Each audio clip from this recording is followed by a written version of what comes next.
हाँ जी, नमस्कार दोस्तों। अल्फ़ा अफ़सर्स अकेडमी के यूट्यूब चैनल पर आपका स्वागत है। तो हम देख रहे थे आरएस मेंस के लिए जो वर्ल्ड ज्योग्राफ़ी थी, वो देख रहे थे, है ना? वर्ल्ड ज्योग्राफ़ी हम सारे टॉपिक्स कर चुके हैं, वोल्केनो लास्ट टॉपिक हमारा बचा हुआ था। इसके अलावा जियोपॉलिटिक्स और एनवायरनमेंट वाले 2 टॉपिक्स हैं जो आप उनके जो सब्जेक्ट्स हैं वहाँ पर कवर कर लेना। तो वोल्केनो वाला है ना, इससे पहले हम अर्थक्वेक देख चुके हैं। आज वोल्केनो वाला टॉपिक फिनिश करते हैं। सबसे पहले देखो वोल्केनो होता क्या है? तो अब बेसिक बात वोल्केनो आप भी जानते हो, मैं भी जानता हूँ। ये जो हम बना देते हैं, हम चलो एक बार बेसिक बात करते हैं। ये हम बना तो देते हैं वोल्केनो, ठीक है? ये हमने वोल्केनो बना दिया। अब इसके अंदर आ रहा है कुछ मटेरियल, है ना? जो कि लिक्विड या फिर सेमी सॉलिड स्टेट में है। ये आ कहाँ से रहा है? तो हमने बात की थी अर्थ की लेयर्स में क्रस्ट, मेंटल और कोर के बारे में, है ना? सॉरी यहाँ पे क्रस्ट है मान लो, ये मेंटल है यहाँ तक और ये कोर है। मेंटल में हमने अपर मेंटल में एक लेयर की बात की थी, जो लेयर थी क्या? एस्थेनोस्फेयर, है ना? 100 से 200 किलोमीटर के बीच में एक लेयर थी एस्थेनोस्फेयर। वहाँ पर हमको क्या मिलता था? रेडियो एक्टिव एलिमेंट्स थे, है ना? रेडियो एक्टिव एलिमेंट्स थे, वहाँ पर रेडियो एक्टिविटी की क्रिया होती है और रेडिएशंस निकलती है, उसकी वजह से जो टेम्परेचर होता है, वो टेम्परेचर बढ़ जाता है बहुत ज़्यादा। टेम्परेचर बढ़ जाता है बहुत ज़्यादा तो रॉक्स जो होते हैं, वो प्रेशर और टेम्परेचर के कारण उनकी मेल्टिंग पॉइंट बहुत अब तो नहीं कह सकते पर कम हो जाता है और वो थोड़े से सेमी सॉलिड या लिक्विड स्टेट में आ जाते हैं। ये जो उसके बाद में यहाँ पर जो प्रेशर कंटिन्यूअसली लग रहा है by the layers of the अर्थ, ठीक है? इसकी वजह से प्रेशर लग रहा है। फिर यहाँ पर रेडियो एक्टिविटी की क्रिया हो रही है, कुछ रिएक्शन हो रही है, तो उसकी वजह से प्रेशर लग रहा है। फिर इसके अलावा यहाँ पर कुछ गैसेस रिलीज़ हो रही हैं, उसकी वजह से प्रेशर लग रहा है। उस प्रेशर की वजह से ये जो मैग्मा यहाँ पर जो बना सेमी सॉलिड जो पोर्शन है, वो मैग्मा बाहर निकलने की कोशिश करता है और अलग-अलग और भी कई सारे रीज़न्स होते हैं, आगे हम लोग देखेंगे।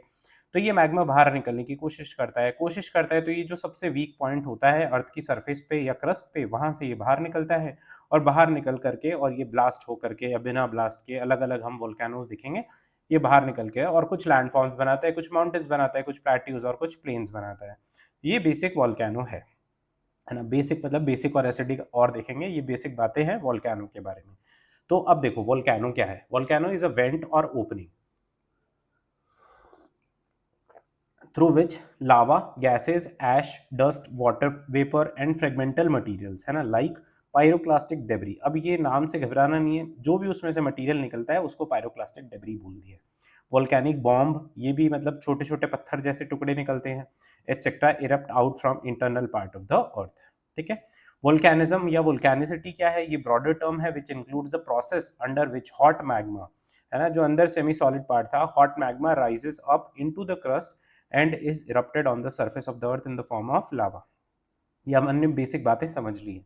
कुछ गैसेस भी रिलीज होती हैं, गैसेस जैसे कि SO2 हो गया, है ना, सल्फर डाइऑक्साइड हो गया, nitrogen, hydrogen, argon, chlorine, CO2 and CO, carbon monoxide etcetera, बहुत सारी गैसेस रिलीज हो, दो चार का नाम याद रख लेना है। आपको पता है जब भी जहां पर भी वोल्केनिक इरप्शन होगा ना, वहां पर बहुत सारी एशेज निकल करके और एनवायरनमेंट में चली जाएंगी, कुछ तो इतनी ऊपर तक चली जाएंगी कि हमारे स्ट्रेटोस्फेयर तक चली जाएंगे और उसके बाद में जो रेनफॉल होगी, वो रेनफॉल होगी एसिडिक रेन होगी। एसिडिक रेन होगी तो इन सब गैसेस के कारण ही तो हो रही है, वो सल्फर डाइऑक्साइड जैसी गैसेस के कारण। तो ये बेसिक बेसिक दो तीन बातें हैं। फिर हम देखते हैं क्या क्या रीजन हो सकते हैं वोल्केनिक इरप्शन के।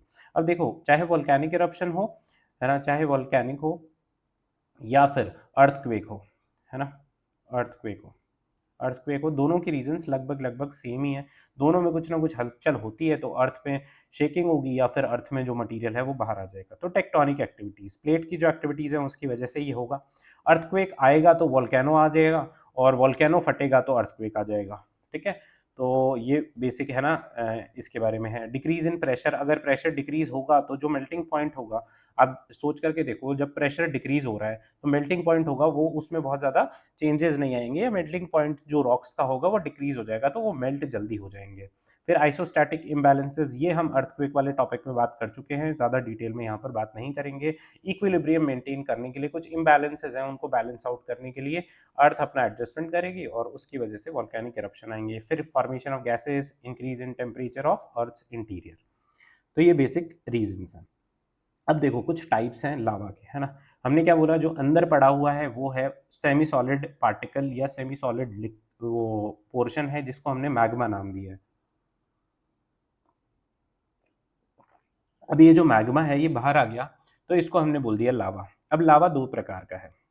वैसे मैं बताऊँ तो जितनी भी लिक्विड चीज़ें होती हैं सब 2 ही प्रकार की तो होती है, या तो एसिडिक होगी या बेसिक होगी। अब देखो, तो एसिडिक लावा और बेसिक लावा में बेसिक डिफरेंस देखेंगे अपन क्या-क्या है। एसिडिक लावा जब बाहर आएगा तो एक्सप्लोजन होगा। इसमें हाई अमाउंट ऑफ सिलिका निकलेगी, विस्कस होगा ये विस्कस होगा मतलब ये बहुत ही थिक होगा और विस्कस होगा, ठीक है? फिर लाइट इन कलर होगा ये, इसका कलर है ना बहुत सुंदर कलर का ये होगा। Less hot than basic lava. देखो हॉट तो होगा, है ना? न वरना अगर देखो लावा हॉट नहीं हुआ तो लावा की बेइज्जती नहीं हो जाएगी मार्केट में? तो हॉट तो होगा, पर जो बेसिक लावा है उससे कम गर्म होगा। ठीक है? इसको फेल्सिक लावा भी बोलते हैं, क्योंकि देखो इसको फेल्सिक क्यों बोलते हैं? ये फेल्ड्स्पार और सिलिका, है ना? फेल्ड्स्पार और क्वार्ट्ज से बना हुआ होता है। फेल्ड्स्पार और क्वार्ट्ज, है ना? लिख लेना है, यहाँ पे लिखा हुआ नहीं है। क्वार्ट्ज से बना हुआ होता है, क्वार्ट्ज का ही क्वार्ट्ज है ना, मतलब है ना सिलिका का ही बेसिक पार्ट है। तो फेल्ड्स्पार और क्वार्ट्ज से बना होता है, इसलिए इसको फेल्सिक लावा भी बोलते हैं। ये सॉलिडिफाई हो जाता है टू फॉर्म वोल्केनिक कोन। ठीक है? ये इरप्ट हो रहा है ना? एक्सप्लोजन के साथ में इरप्ट होगा, फिर सारा मटेरियल बाहर निकलेगा, बाहर निकल करके अलग-अलग जगह पर गिरेगा और फिर ये एक कोन का निर्माण कर देगा, तो वोल्केनिक कोन बन जाएगा। है ना? रायोलाइट इसका एग्जाम्पल है, तो ये याद रखो। तो एक एग्जाम्पल याद रख लेना, टेम्परेचर वगैरह याद रखने की जरूरत नहीं है। बेसिक लावा की बात करें तो इसमें एक्सप्लोजन कम है ना? एक्सप्लोजन कम है। आगे हम लोग देखेंगे कि बेसिक लावा किस जगह से निकलता है, जहाँ पे डाइवर्जिंग प्लेट्स होगी, है ना? जो दूर दूर जाएंगी, तो ये क्या है, दूर दूर जाएंगी तो उसके पास में अच्छा खासा टाइम मिलेगा उसको, जहाँ फिशर क्रिएट होगा वहाँ बेसिक लावा होगा। फिर यहाँ पे सिलिका कम होती है, ये कम विस्कस होता है, डार्क होता है ये कलर में, और गर्म होता है। ठीक है? गर्म तो होता ही है, पर ये बहुत ज़्यादा गर्म होता है। इसको मैफिक लावा बोलते हैं, क्योंकि ये मैग्नीशियम मैग्नीशियम और फेरस से बना हुआ होता है, तो इसलिए इसको मैफिक लावा बोलते हैं। फिर cools down to form volcanic plains and plateaus. ये देखो वॉल्केनिक कोन बना रहा है, या फिर कह सकते हैं अपन ये माउंटेन्स बनाता है ना? वॉल्केनिक माउंटेन्स बनाता है। किलिमंजारो हो गया या फिर फुजियामा हो गया, ये सब। पर वॉल्केनिक प्लेन्स और प्लेट्यूज कौन बनाता है? बेसिक लावा बनाता है। एग्जाम्पल है बेसाल्ट, है ना? बेसाल्ट जो है वो बेसिक लावा है। एक एंडेसाइट लावा होता है, ये neither too acidic nor too basic, है ना? मतलब इसका पीएच 7 के आसपास होता होगा, इसलिए एंडेसाइट लावा है। फिर अपन देखो टाइप्स ऑफ वॉल्केनिक इरप्शन देखेंगे, है ना? अब इसमें ना बहुत सारी चीज़ें ऐसी है कि आप एक बार पढ़ लोगे ना, आपकी मर्ज़ी से लिख सकते हो, है ना? चीज़ों के बारे में मन से लिख सकते हो आप। आपको बस ये पिक्चर में चीज़ें समझ में आ जाएगी, आप मन से लिख दोगे, पर हम फिर भी इनको रीड आउट करेंगे, ताकि आपके दिमाग में ये जो वोकैब है जो स्पेसिफिकली ज्योग्राफी की है, तो वो आपके दिमाग में जाए। ठीक है? तो अब टाइप ऑफ वॉल्केनिक इरप्शन में हम देखेंगे, एक तो सेंट्रल इरप्शन होगा और एक होगा फिशर इरप्शन। सेंट्रल इरप्शन मतलब देखो यहाँ देखते हैं हम लोग, जब सेंटर से लावा बाहर आ रहा है तो सेंट्रल इरप्शन होगा, जो कि एक कोन का निर्माण करेगा, है ना? फिशर वोल्केनो क्या होगा, या फिशर इरप्शन क्या होगा, जब डाइवर्जिंग प्लेट है, ठीक है? मैंने अभी क्या बात की थी, डाइवर्जिंग प्लेट है, उसके बीच में एक फॉल्ट फॉर्मेशन होगा, एक रिज बनेगी, और उसमें से धीरे धीरे लावा ऊपर उठ करके आएगा। इसको ब्लास्ट होने की जरूरत ही नहीं ना सर, जगह दे रहा है ना, प्लेट्स अपने आप मूव हो रही हैं, प्लेट्स दूर दूर जा रही हैं, जगह मिल रही है, अपने को ब्लास्ट होने की कहाँ जरूरत है? सेंट्रल वोल्केनो में ऐसा होगा कि प्लेट्स अपने आप मूव नहीं हो रही सर, मेरे अंदर प्रेशर ही इतना यहाँ पर डेवलप हो चुका है अर्थ के अंदर, तो ये ब्लास्ट होकर के बाहर आ रहा है, इसलिए ये सेंट्रल इरप्शन है। ठीक है? तो ये बेसिक बात है। अपन देखते हैं central eruption. During such eruption, lava lava dust ashes and fragmental materials are explosively ejected through a narrow pipe and small vent under the impact of violent gases, है ना? नैरो पाइप यहाँ पर बना हुआ है ना? ये पाइप को भी कुछ बोलते हैं कि नहीं बोलते, हम आगे देखेंगे। पाइप बना हुआ है और स्मॉल वेंट बना हुआ है, ये यहाँ पर स्मॉल वेंट बन गया। अब ये वेंट बन गया तो यहाँ से बाहर आ जाएगा। These materials accumulate around the volcanic vent and form volcanic cones, है ना? हमने बात कर ली, ये यहाँ से आएगा, ब्लास्ट होने के बाद में ये जो मटीरियल्स हैं ये उड़ उड़ करके इधर आ जाएंगे, इधर आ जाएंगे, इधर आ जाएंगे, और फिर ये जम जाएंगे, तो ये एक कोन का निर्माण हो जाएगा। फिर फिशर इरप्शन है, तो during such eruption hot and less viscous lava is effuse through a long fracture और फिशर, है ना? फिशर मतलब बेसिकली, फिशर मतलब एक फॉल्ट ही है, या फिर एक रिज है, एक दरार है। ठीक है? Effusive eruption are characterised by outpouring of lava without significant explosion, ये हम बात कर चुके हैं, एक्सप्लोजन होने की जरूरत ही नहीं है। They are generally found on divergent plate boundaries, है ना? जनरली लिखा हुआ है, जरूरी नहीं है, बट जनरली ऐसा ही होता है। फिर फिशर इरप्शन में से बेसिक लावा निकलता है, और leading to the formation of lava plains and plateaus. हमने देखा यहाँ पर कौन बन रहा है या माउंटेन बन रहा है, और यहाँ पर प्लेन्स और प्लेट्यूज बन रहे हैं। फिर देखो, कुछ है ना लैंडफॉर्म्स होते हैं, जो वोल्केनिक लैंडफॉर्म्स होते हैं, जो वोल्केनो की वजह से बनते हैं। अब ये अलग अलग होते हैं, एक होंगे जो ऊपर बनेंगे, सतह पर बनेंगे, एक होंगे जो अंदर बनेंगे। अब ये अंदर और सतह पर कौन-कौन से हैं, यहाँ पर कुछ हैं और 1-2 एक्स्ट्रा बाद में लिखे हुए भी हैं। तो एक्सट्रूसिव जो ऊपर सतह पर बन रहे हैं वो तो एक्सट्रूसिव हैं और अंदर बन रहे हैं वो इंट्रूसिव है या प्लूटोनिक है। तो अब देखो इंट्रूसिव में हम लोग एक-एक करके देखें। सबसे पहले देखो बैथोलिथ, है ना? बैथोलिथ क्या है? अब ये लावा चेंबर है, इसके जस्ट नीचे मान लो लावा चेंबर है, उसके ऊपर बड़ी-सी आकृति में जब लावा इकट्ठा हो जाता है तो उसको बैथोलिथ नाम दे देते हैं, ठीक है? फिर हम लोग देखेंगे डाइक। अब बैथोलिथ से या फिर मैग्मा चेंबर से अगर बिल्कुल सीधे पाइप के फॉर्म में कुछ निकलेगा और वो बाहर जाएगा या नहीं जाएगा, परंतु अगर पाइप के फॉर्म में निकलेगा तो इसको डाइक बोल देंगे। फिर हम सिल बोलेंगे, सिल या इसको शीट भी बोलेंगे। अगर ये बहुत पतली होगी और डाइक से ये बाहर निकल रही है थोड़ी हॉरिजॉन्टल वे में, है ना? वर्टिकली की जगह ये हॉरिजॉन्टल निकल जाएगा, तो इसको सिल बोल देंगे। अगर पतली होगी तो शीट बोल देंगे और थिक होगी तो सिल बोल देंगे।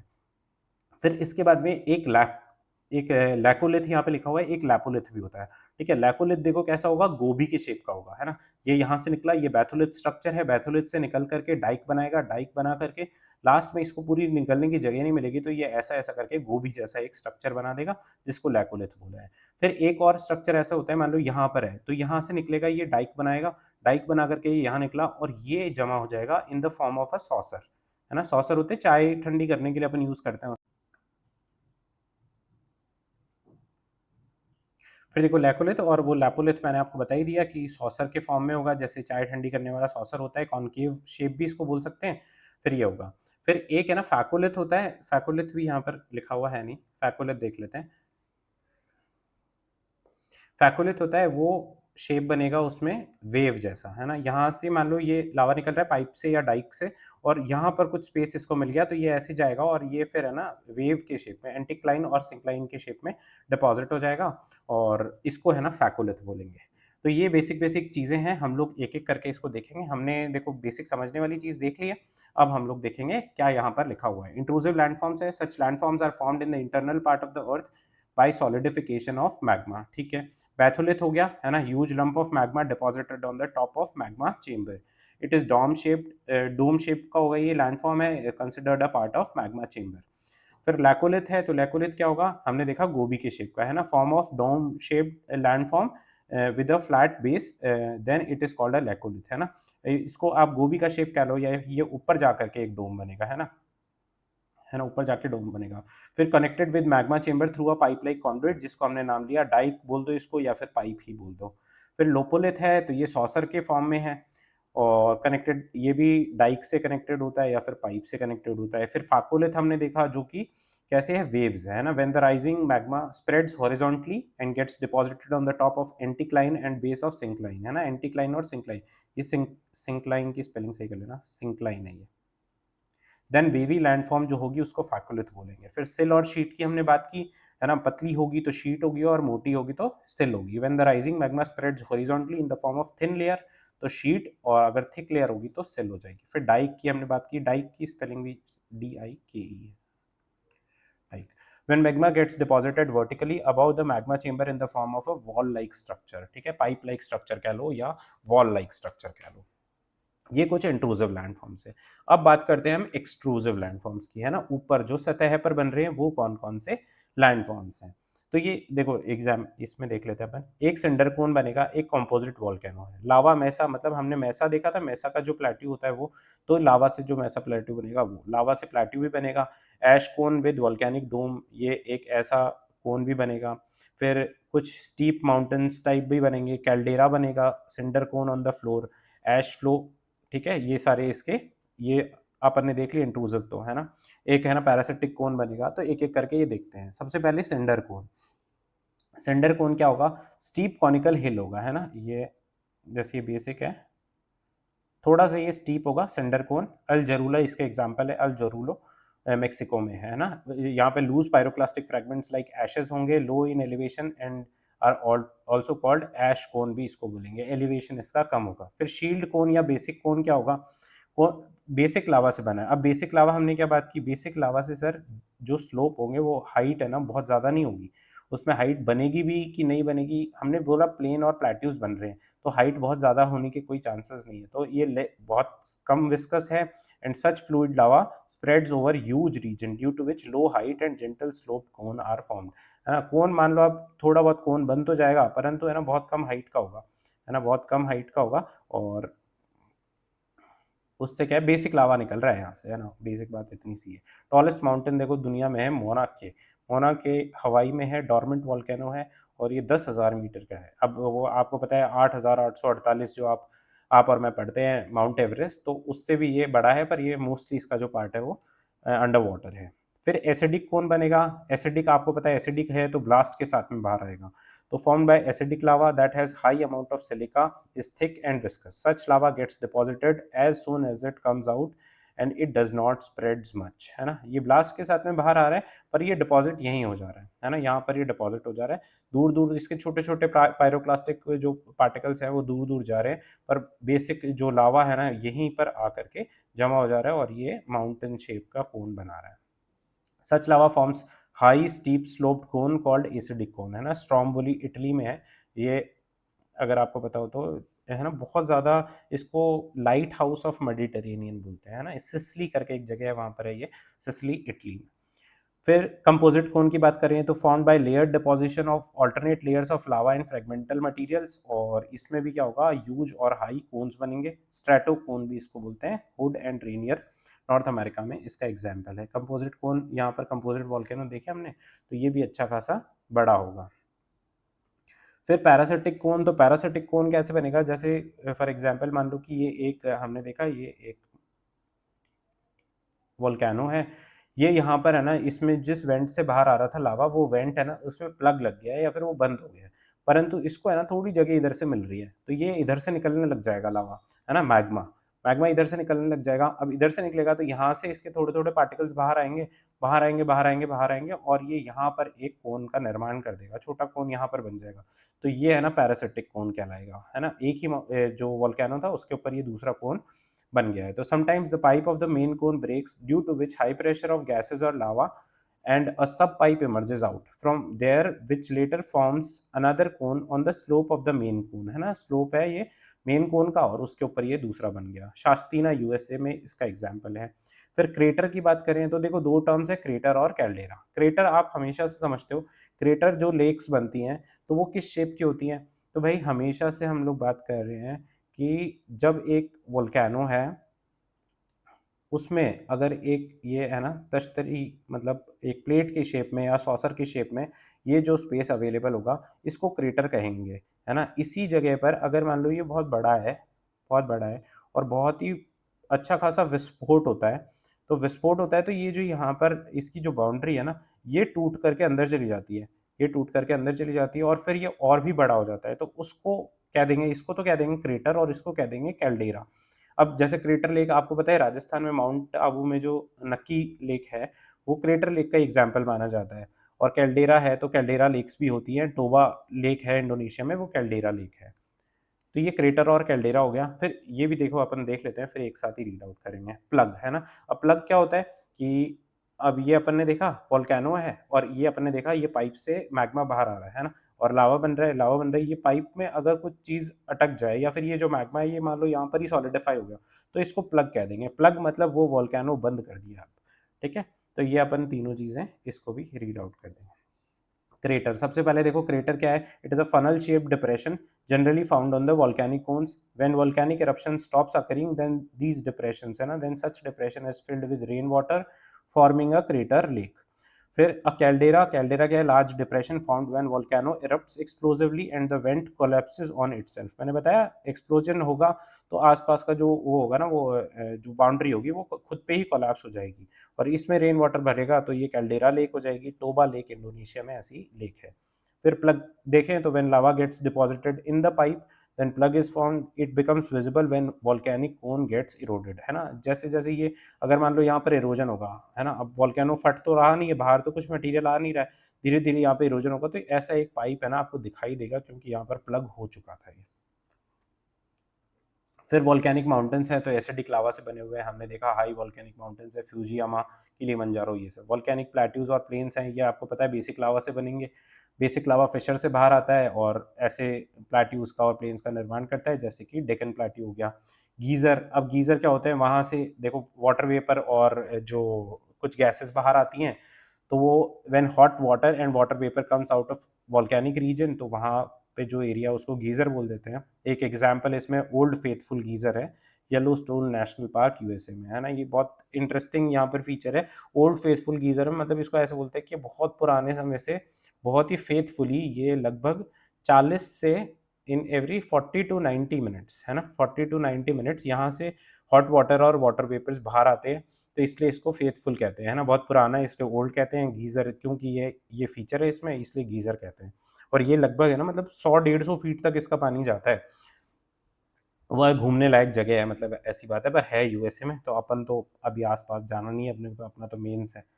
फ्यूमेरोल, तो फ्यूमेरोल की बात करें, when gases and water vapour comes out from the volcanic region, है ना। जैसे कि वैली ऑफ 10,000 स्मोक्स, है ना, अलास्का में है ये, जो नॉर्दर्न पार्ट ऑफ यूएसए है वहाँ पर है, where gases and water vapour comes out of volcanic region. और ये हमने देखी इसमें फ्यूमेरोल्स में कैसे होंगे, तो सल्फर कंटेनिंग जो फ्यूमेरोल होगा वहाँ पर सोल्फा तारा, उसको सोल्फा तारा बोलेंगे, और कार्बन डाइऑक्साइड कंटेनिंग फ्यूमेरोल्स होगा उसको मोफेटा बोलेंगे, है ना। सल्फर वैसे ही आपको पता होगा, आपने अगर कभी हिली एरियाज विजिट किए हैं, आपने कभी कोई गीजर या फिर ये फ्यूमेरोल देखा है, यहाँ पर है ना बहुत ही एक पंजेंट स्मेल आती है, जैसे जो एग होते हैं ना, एग बॉयल होते हैं तब जो स्मेल आती है ना, वैसी स्मेल होती है, तो वो सल्फर की स्मेल होती है। मैं एक बार कहीं पर है ना मनाली के आसपास हम लोग कहीं घूमने गए हुए थे, वहां पर मैं बहुत ऑब्जर्व कर रहा था कि ये स्मेल क्यों आ रही है, तो that was because of the sulphur. तो ये सोल्फा तारा होता है, सल्फर वाला सोल्फा तारा, और कार्बन डाइऑक्साइड वाला मोफेटा। तो ये बात हो गई फ्यूमेरोल की। तो फिर इसमें देखो material ejected out of volcano, अब देखो ये सारे एक एक है ना, नाम याद रख लेना, इसमें से 15 मार्क्स का क्वेश्चन, 15 वर्ड्स का क्वेश्चन पूछे मुझे नहीं लगता है। एसिडिक और बेसिक लावा निकलेगा, पायरोक्लास्टिक मटेरियल निकलेंगे, और ये सब जो है ना ये पायरोक्लास्टिक मटेरियल की पार्ट है। फाइन डस्ट हो, वोल्केनिक ऐश हो, लापिली, है ना, वॉलनट, एक अखरोट के साइज के पार्टिकल्स निकलेंगे, सिंडर्स होंगे जो कि पी साइज पार्टिकल्स होंगे, वॉल्केनिक बॉम्ब होगा, टेफ्रा होगा, लहर होगा, मतलब आइस और लावा वहां पर निकलेगा, वाटर वेपर एंड गैसेस। तो ये आप बेसिक चीजें जानते ही हो।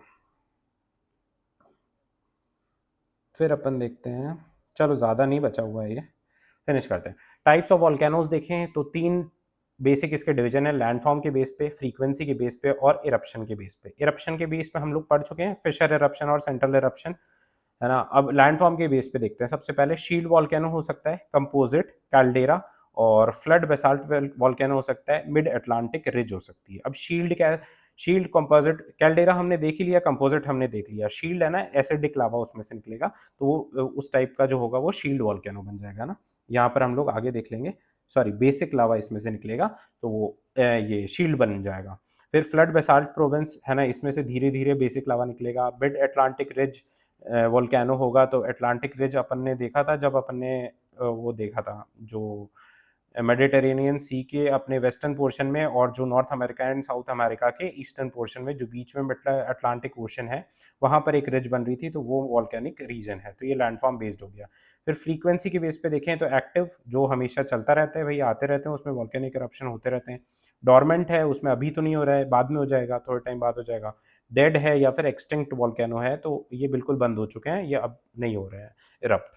फिर इरप्शन बेस पे देखें तो इरप्शन में आइसलैंडिक इरप्शन होता है, फिशर इरप्शन में होता है आइसलैंडिक इरप्शन, सेंट्रल में होता है हवाईयन, स्ट्रोम्बोलियन, वल्केनियन, प्लीनियन और पीलियन और प्लीनियन, है ना। ये एक एक करके हम लोग आगे देखते हैं। कुछ यहाँ पर देखो एग्जाम्पल्स ही यहाँ पे दिए हुए हैं। मैं अगर इसको, ये शायद आपको बहुत ज़्यादा दिखाई नहीं दे रहा होगा, पर अपन एक एक बात बाद में कर लेंगे। फिशर वॉल्केनो है, तो ये फिशर हमने देख लिया था, बेसिक लावा जहाँ से निकलता है वो फिशर टाइप हो गया। शील्ड वॉल्केनो है, तो ये यहाँ से देखो, ये वेंट है, मैग्मा है, बेसिक जो स्ट्रक्चर होता है वॉल्केनो का, वैसे ही शील्ड का स्ट्रक्चर है। डोम वाला है, तो इसमें जो हाइट होगी इसकी ज़्यादा हो जाएगी, स्टीप हो जाएगा, स्लोप हो जाएगा वो। ऐश सिंडर है, कैल्डेरा है, तो कैल्डेरा लेक बनने वाली स्थिति में हमने देखा था। और एक है कंपोजिट, है ना, कंपोजिट में भी वो ब्लास्ट के साथ में बाहर आता है। तो एक एक करके हम पढ़ते हैं इसमें क्या दिया हुआ। लैंडफॉर्म बेस्ड में शील्ड वॉल्केनो है, ये बेसिक लावा निकल रहा है इसमें से। देखो, अगर आपको ये याद आ जाएगा कि इसमें से बेसिक लावा निकल रहा है, तो बाकी आप कुछ फीचर्स लिख सकते हो, जैसे कि लेस एक्सप्लोसिव होगा ये, है ना, इसमें से जो इसकी जो हाइट होगी वो कम होगी। जैसे कि becomes explosive then when water enters into the vent, इसमें अगर वाटर एंटर हो जाएगा तो ये एक्सप्लोसिव हो जाएगा। Forms low height and gentle slope, ये बेसिक लावा वाली फीचर है। एग्जांपल है इसका हवाईयन आइलैंड ग्रुप जो है वो। फिर कंपोजिट वोल्केनो है तो ये बहुत एक्सप्लोसिव है ना। एक्सप्लोसिव है मतलब एसिडिक लावा, एसिडिक लावा होगा, ह्यूज एंड हाई लैंडफॉर्म्स बनाएगा, लॉट ऑफ ऐश और मटेरियल इसमें निकलेगा। हुड एंड रेनियर इसका एग्जांपल है। फिर कैल्डेरा जो है, कैल्डेरा हम बात कर चुके हैं, मैग्मा चेम्बर इज ह्यूज और इसमें which is located near the surface, most explosive caldera होता है और forms huge depression because went collapses on itself, हमने ये बात कर ली है। फिर फ्लड बेसाल्ट प्रोविंस है तो जैसे डेक्कन ट्रैप है, ये एक्सप्लोसिव नहीं होता है क्योंकि जो डाइवर्जिंग प्लेट बाउंड्री है वहां पर ये बन रहा है, धीरे धीरे लावा बाहर आता है आराम से। Basic lava comes out through fissure, और ये फिशर नहीं है भाई, है ना, इसकी स्पेलिंग देख लेना, FISSUR, है ना। फिशर फिशर है और forms flood basalt province as lava spreads out in large area. फिर मिड ओशनिक रिज है ना, ये हमने बात कर ली। मिड अटलांटिक रिज है तो occurs on diverging plate boundaries और due to such eruption mid oceanic ridge is formed और लेस एक्सप्लोसिव होता है। वैसे भी देखो ओशियन में होगा, ओशियन में अगर देखो ये अपन फॉर एग्जांपल ये अपन ने माना ये अटलांटिक ओशन है ना, इसके अंदर एक ऐसे फॉल्ट बन रहा है जिसके थ्रू लावा बाहर आ रहा है ना, तो इसके ऊपर भाई पानी पानी भरा हुआ है, तो इसको एक्सप्लोसिव होने का कोई है ना इसके पास में ऑप्शन नहीं है, तो ये आराम से धीरे धीरे बाहर आता है। फिर अपन देखें on the basis of frequency of eruption, तो फ्रीक्वेंसी में अपन देखें एक्टिव होगा जो बार बार चलता रहता है भाई, आज आ जाएगा, कल आ जाएगा, शाम को आ जाएगा। डोरमेंट है जो साल भर बाद आ जाएगा, 6 महीने बाद आ जाएगा। फिर एक्सटेंट है जो बिल्कुल नहीं इरप्ट होगा। Active volcano keeps erupting frequently, Barren Island India में है, स्ट्रोम्बोली इटली में, जो मैंने आपको बताया lighthouse of the Mediterranean, है ना। आप इसकी लोकेशन देखोगे ना तो it's a very interesting. Italy की लोकेशन मेडिटेरेनियन के नॉर्थ में है ना, तो वहाँ पर ये इतना मतलब है ना, और ये एक्टिव वॉल्केनो भी है तो ये ब्लास्ट करता रहता है। तो मेडिटेरेनियन में जितनी भी सी में जो शिप्स वगैरह मूव करती रहती हैं उनको ये एज अ लाइट हाउस दिखता है, इसलिए ये सिसिली इटली में ये लोकेटेड है। डॉर्मेंट वॉल्केनो है तो not erupted in recent past but there is possibility, है ना। नारकोंडम आइलैंड है इंडिया में, वो इसका एग्जाम्पल है। फिर डेड वॉल्केनो है जैसे कि अकानकागुआ है साउथ अमेरिका में, किलिमंजारो है, ये अब बहुत साल हो गए इसको और आगे पॉसिबिलिटी भी नहीं दिखती है इरप्शन की। फिर अपन on the basis of nature of eruption, ये हम आइसलैंडिक फिशर एरप्शन देख चुके हैं, तो फिशर एरप्शन के जो फीचर्स है वही आइसलैंडिक के हैं और आइसलैंड में यकर होता है इसलिए ऐसा नाम है इसका। Not explosive, basic lava comes out through fissures, fluid जो फ्लूइड लावा है वो स्प्रेड होता है लार्ज एरियाज में और प्लेट्यूज बनाता है। डेक्कन प्लेट्यू भी इसका ही एक एग्जाम्पल है। फिर सेंट्रल इरप्शन में, तो ये सेंट्रल इरप्शन वाले देखते हैं एक एक करके। हवाईयन वोल्केनो है ना, ये एक्सप्लोसिव कम होता है और साइलेंट होता है because of less intensity of gases. यहाँ पे मैंने ये हवाईयन है, ठीक है। फिर low height and gentle slope landforms are formed, shield volcano का एग्जाम्पल है ये, या फिर इसको शील्ड वोल्केनो भी बोलते हैं। फिर स्ट्रोम्बोलियन वोल्केनो है तो एक्सप्लोसिव होता है, ये एक्टिव होता है और lava much thicker and erupt with great intensity. High elevation cones with steep slopes are formed, मतलब अपन ये मान सकते हैं क्या कि इसमें एसिडिक लावा होगा, है ना।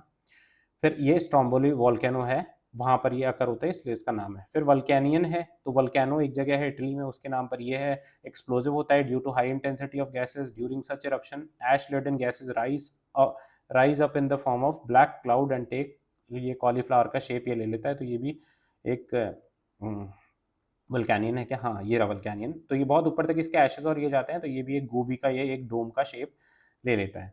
फिर पीलियन वोल्केनो है तो ये मोस्ट एक्सप्लोसिव है और बहुत सारा इसमें से लावा और पायरोक्लास्टिक मटेरियल बाहर आता है। फिर प्लीनियन वोल्केनो है, प्लीनियन में कौन सा है, मोस्ट डिस्ट्रक्टिव है ये, और during eruption gases comes out with high intensity, और इसमें से जो गैसेस निकलेंगी वो स्ट्रेटोस्फेयर तक पहुंच जाएगी भाई।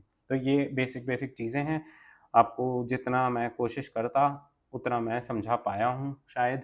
पॉजिटिव इफेक्ट्स देखें तो एक्स्ट्रा प्रेशर जितना है उसमें इनसाइड द अर्थ वो इससे रिलीज हो जाता है ना, सेफ्टी वॉल्व की तरह ही काम करता है। अच्छा, आपको और भी कहीं याद है क्या, आपने सेफ्टी वॉल्व पढ़ा है? एक सेफ्टी वॉल्व थ्योरी पढ़ी है क्या आपने इंडियन नेशनल कांग्रेस की, है ना, मॉडर्न इंडियन हिस्ट्री में? ठीक है चलो, तो वो कनेक्ट मतलब कनेक्ट करने जैसा तो कुछ नहीं है, पर safety valve theory important theory है। Study of internal structure of earth की बात ये करने में मदद करता है। ब्लैक सॉइल इससे बनती है, वेरियस लैंडफॉर्म्स बनते हैं, चाहे प्लेन्स हो, प्लेट्यूज हो या माउंटेन्स हो।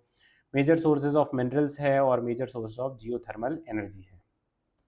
नेगेटिव की बात करें तो डिस्ट्रक्शन है, vegetation, biodiversity, marine life, life and property और पॉइजनस गैसेस, एसिड रेन, ये सारे इसके नेगेटिव इफेक्ट्स हैं। पर अगर वॉल्केनो का रीजन आएगा, अगर आपको कोई पूछे कि वॉल्केनो का रीजन है, तो वो आपको याद है क्या मैंने क्या बताया था? तो अर्थक्वेक वाला और वॉल्केनो वाला वो एक ही रीजन है ना? एक ही तरीके का है। यहाँ पे नॉर्थ अमेरिका है, यहाँ पे साउथ अमेरिका है, और यहाँ पे यूरोप है, यहाँ पर अफ्रीका है, और यूरोप और एशिया है यहाँ पर अगर मान लो ऑस्ट्रेलिया है। तो कौन सा रीजन देखा था अपन ने? एक रीजन देखा था यहाँ पर, है ना? यहाँ पर एक रीजन देखा था जो कि इधर तक चल रहा था, जो कि जिसको हमने नाम क्या दिया था? सर्कम पैसिफिक बेल्ट नाम दिया था। एक मिड अटलांटिक रिज अपन ने इसको नाम दिया था, एक इसको नाम दिया था मिड कॉन्टिनेंटल रिज नाम दिया था, ठीक है? तो ये 3 इसकी बेसिक डिविजन्स थे जहाँ-जहाँ पर वोल्केनोज़ मिलते हैं वर्ल्ड में। तो ये बेसिक हमारा खत्म होता है क्या? वर्ल्ड ज्योग्राफी, ठीक है? तो बहुत-बहुत धन्यवाद आपका। आई होप ये आपके लिए यूज़फुल हो, आपको चीज़ें समझ में आई हो, और बाकी आपको कुछ डाउट्स हो या फिर कुछ हो तो टेलीग्राम चैनल है ही है, और कमेंट करके ज़रूर बताना। बार-बार मुझे कमेंट के लिए बोलना पड़ता है। मैंने इतना है ना, कभी सब्सक्राइब और लाइक के लिए नहीं बोला जितना कमेंट के लिए बोल रहा हूँ मैं, ठीक है? तो थैंक यू, मिलते हैं नेक्स्ट लेक्चर में।